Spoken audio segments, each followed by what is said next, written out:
Donc ça se passe en Algérie entre 1945 et 1962, c'est la période où cette femme a résidé en Algérie.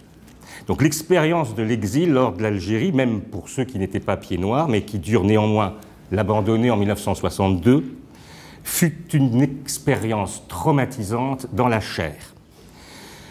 J'en veux pour preuve le cas d'une femme qu'un certain nombre d'entre vous ont connue comme étant la femme de Jean Biès.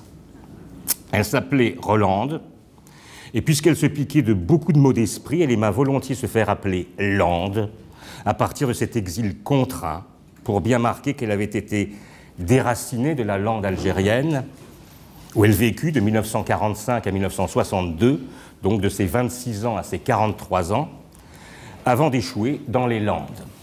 Une métanoïa s'opéra alors en elle, reconversion non seulement professionnelle, mais totale.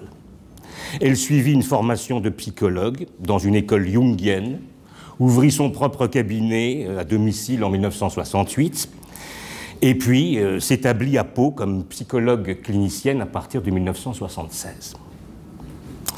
En effet, en 1988, pour vous montrer cette métanoïa, elle n'hésitait plus à écrire dans une lettre à Élie Charles Flamand, qui était un proche de Robert Amadou et d'Eugène Cancelier. Elle lui écrit « Carl Gustav Jung m'a initié au grand art.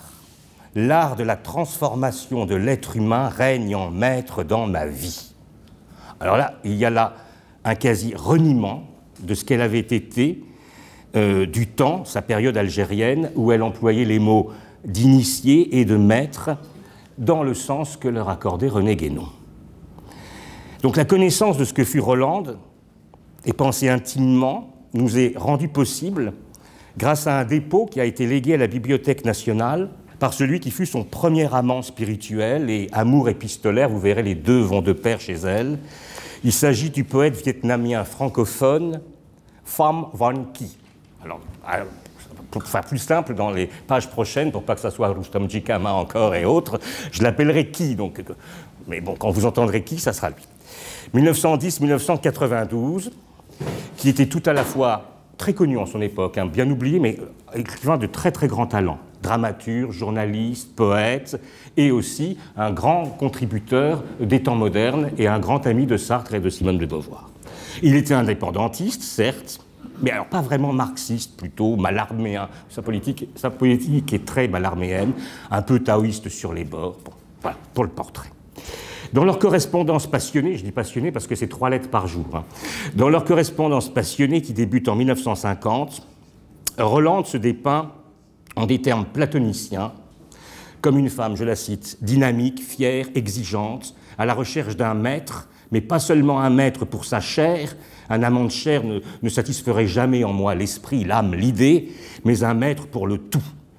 Jusqu'à présent, ayant perdu l'espoir de le trouver, j'ai transigé avec moi-même et j'ai accepté un swami pour diriger mon esprit.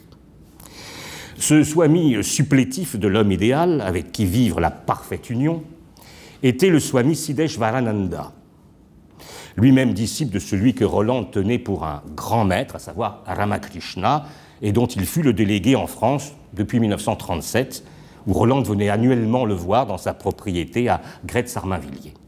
Dans cette correspondance entre Rolande et Qui, qu'elle considéra un temps donc comme l'homme idéal, avant de l'échanger, nous le verrons plus loin, pour Pierre Joly, puis enfin Puy de Jean Biès, Rolande, qui signait alors sa correspondance « Ta Rolande », en un seul mot, hein, « Nouveau pays », disait-elle, où règne la deuxième lame, la papesse qui symbolise la femme.